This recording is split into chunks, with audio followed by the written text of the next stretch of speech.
পশ্চিমবঙ্গে বিজেপি জেতার পরে অনেক সম্মেলনের সম্মুখীন হতে হয়েছে কন্ট্রাকচুয়াল চাকরিতে। তো যেখানে সিভিক ভলেন্টিয়ার অঙ্গনাদির বেতন 1,000 টাকা করে ভাতা দেওয়ার কথা বলা হয়েছিল রাজ্য বাজেটে, যখন মমতা সরকার ছিল। সেই 1,000 টাকা কারো অ্যাকাউন্টে ঢুকেনি।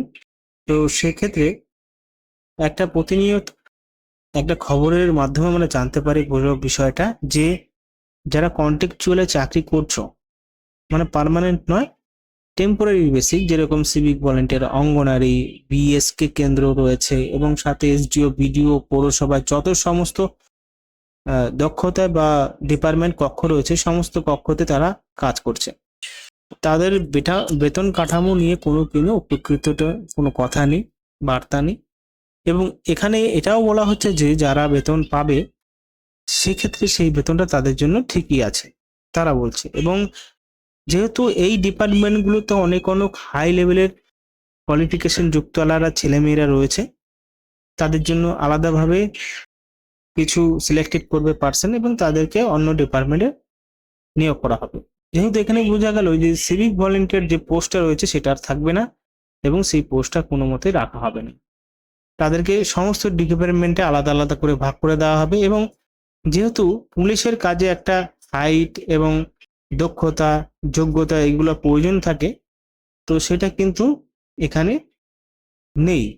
কারো ফিজিক্যাল মেজারমেন্ট খারাপ আছে এবং কারো লং হাই খারাপ আছে। তো সেক্ষেত্রে সরকারের মনোভাব এবার থেকে তারা সিলেক্টেড পার্সন যারা কোয়ালিফিকেশনটা একটু বেশি আছে তাদেরকে আলাদা পোস্টে রিক্রুটমেন্ট করা হবে। তো সেই বিষয় নিয়ে আলোচনা করবো ভিডিওর মাধ্যমে। আগে দেখবো পাঞ্জাবে একটা ঘটনা ঘটে গেছে, সেটা হলো যারা কন্ট্রাকচুয়াল বেসিক কাজ করছে তাদের কিন্তু বড় পদক্ষেপ নিতে চলেছে পাঞ্জাব সরকার।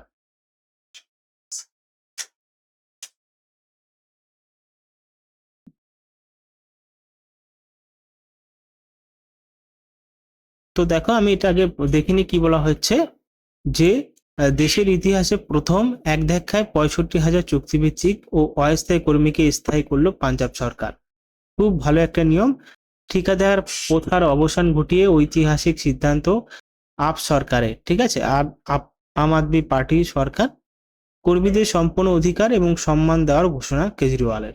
কি বলেছে, অস্থায়ী প্রযুক্তিভিত্তিক কর্মীদের জন্য এবার যুগান্তকারী এবং ঐতিহাসিক পদক্ষেপ গ্রহণ করলো পাঞ্জাবের আম আদমি পার্টি সরকার। দীর্ঘদিন ধরে ঠিকাদারি প্রথার কন্ট্রাকচুয়াল সিস্টেম যাতাকালে পিষ্ট হওয়া রাজ্যের প্রায় 65,000 কাঁচা অস্থায়ী ও আউটসোর্স কর্মীদের পাকাপাকিভাবে স্থায়ী করার মেগা সিদ্ধান্ত নিয়েছে প্রশাসন। আম আদমি পার্টির জাতীয় আহ্বায়ক তথা সুপ্রিমো অরবিন্দ কেজরিওয়াল নিজেই এই ঘোষণা ঐতিহাসিক সিদ্ধান্তের কথা ঘোষণা করেছেন।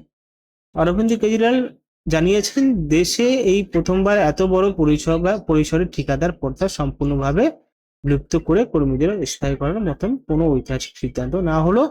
এর ফলে 65,000 কর্মী ও তার পরিবারের এক নতুন জীবনের সূচনা হতে চলেছে, যেখানে তারা তাদের সম্পূর্ণ আইন অধিকার এবং যোগ্য সম্মান ফিরে পাবেন। সরকারের এই বিরাট ঘোষণার ফলে পাঞ্জাব এই হাজার হাজার অস্থায়ী কর্মী দীর্ঘদিনের বঞ্চনা এবং চাকরি জীবনের চরম অনিশ্চয়তা একবারে দূর হয়ে গেল। এখন থেকে তারা স্থায়ী কর্মীদের মতো সমস্ত সুযোগ সুবিধা ভোগ করবেন।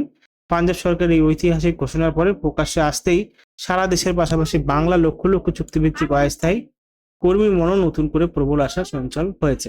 দীর্ঘ লড়াইয়ের পরে চাকরি স্থায়ী হওয়া বা সম্মানজনক বেতন বৃদ্ধি পেলে সেই কষ্টার্জিত টাকা সঠিক বিনিয়োগ এবং নিরাপদ ভবিষ্যতের আর্থিক পরিকল্পনার জন্য স্মার্ট সঞ্চয়ের মতো বিষয়গুলো অত্যন্ত গুরুত্বপূর্ণ হয়ে উঠেছে। তো এটা রয়েছে পাঞ্জাব সরকার রাতারাতি 65,000 ভ্যাকেন্সিসকে একদম স্থায়ী করে দিল, মানে অস্থায়ী পোস্টে। তো এটা খুবই ভালো একটা বিষয়। এবার দেখো আরেকটা বিষয়, সেটা হলো যে বলা হচ্ছে যে এবার পশ্চিমবঙ্গের সরকার কি বলছে সেটা দেখে। নতুন সরকার ক্ষমতা আসার পরে থেকে রাজ্যের সমস্ত দপ্তরের চুক্তিভিত্তিক কর্মীদের নিয়োগ প্রক্রিয়া ও তাদের বেতন কাঠামো খতিয়ে দেখা হচ্ছে। 1,24,000 পরিবারের রুটি রুজির প্রশ্ন জড়িয়ে থাকায় হুট করে কোনো চরম সিদ্ধান্ত না নিয়ে আইনি ও প্রশাসনিক দিক বজায় রেখে মাঝখানে একটি রাস্তা খোঁজার চেষ্টা করেছে শুভেন্দু অধিকারী সরকার। সিভিক ভলেন্টিয়ার স্ক্রিনিং বা নতুন করে যোগ্যতা যাচাই করে তাদের অন্য কোনো খণ্ডকালীন সরকারি কাজে ব্যবহার করা যায় কিনা, নাকি ধাপে ধাপে স্থায়ী পুলিশ কর্মী নিয়োগের দিকে সরকার এগোবে, জুনের এই শুরুতে তা নিয়ে নবান্নে আন্দোলন ফাইল নড়াচড়া হয়েছিল। তো বুঝতে পেরেছো যে ভলেন্টিয়ার স্ক্রিনিং বা নতুন করে যোগ্যতা যাচাই করে তাদের অন্য কোনো খণ্ডকালীন সরকারের কাছে ব্যবহার করা যায়নি। এখান থেকে বোঝা গেল খণ্ডকালীন সরকার মানে এই ডিপার্টমেন্ট থেকে অন্য ডিপার্টমেন্টে নিয়ে যেতে পারে, তাদের স্ক্রিনিং করবে যে তাদের কোয়ালিফিকেশন, হাইট, ওয়েট কেমন আছে। ঠিক আছে, এই বিষয়টা সব থেকে বড় একটা বিষয় হয়ে দাঁড়িয়েছে। আর এদিকে স্থায়ী কর্মীদের সমান কাজ করছেন কিন্তু অস্থায়ী হওয়ার তাদের স্থায়ীদের সুবিধাগুলো দেওয়া হচ্ছে না। নিয়োগকর্তা হিসাবে রাষ্ট্র এমনটাই করতে পারে না। সোমবার একটি মামলার এমনই মন্তব্য করেছেন শীর্ষ আদালত। এই ব্যাপারে পাটনা হাইকোর্টের একটি আদেশ এদিন খারিজ হয়ে দিয়েছেন শীর্ষ আদালতের বিচারপতি সঞ্জয় করল, বিচারপতি এজি মিসিস বেঞ্চ। গত কয়েক দশক ধরে ডাক দপ্তরে অস্থায়ী কর্মীদের পেনশনের সুযোগ থেকে বঞ্চিত করার যে বিষয়ে মামলা দায়ের করা হয়েছিল, শীর্ষ আদালতের বেঞ্চ এদিন বলেন, কর্তব্য ও দায়িত্বের বিচারে সমান কাজ করলে অন্য কোনো শ্রেণীবিভাগ করে সংশ্লিষ্ট কর্মীদের একই কাজ করা কর্মীদের সুবিধা থেকে বঞ্চিত করাটা হবে সংবিধানের নীতির বিরোধী। বেঞ্চ বলেন, সেই সব কর্মী অনেকদিন কাজ করেছে, তিনি ক্যাজুয়াল বা অস্থায়ী যাই হন না কেন, বিশেষ করে যাদের স্বীকৃত মর্যাদা দেওয়া হয়েছে তাদের সামাজিক নিরাপত্তা ও পেনশনের সুযোগ থেকে বঞ্চিত করা যাবে না। ডাক দপ্তরের অধীনে ক্যাজুয়াল লেবার নেসপ্রোহি। তো এখানে আর কিছু বলার নেই। তো বুঝতে পেরেছে বিষয়টা যে একটা বড় সিস্টেম চালু হয়েছে যেখানে সিভিক ভলেন্টিয়ার। তো আমরা এটুকুই পেয়েছি খবর, যদি পরে আরো জানতে পারি তোমাদেরকে আমি ইনফরমেশন দিয়ে দেবো। আজকে এটুকু, ভালো থাকবেন, সুস্থ থাকবেন।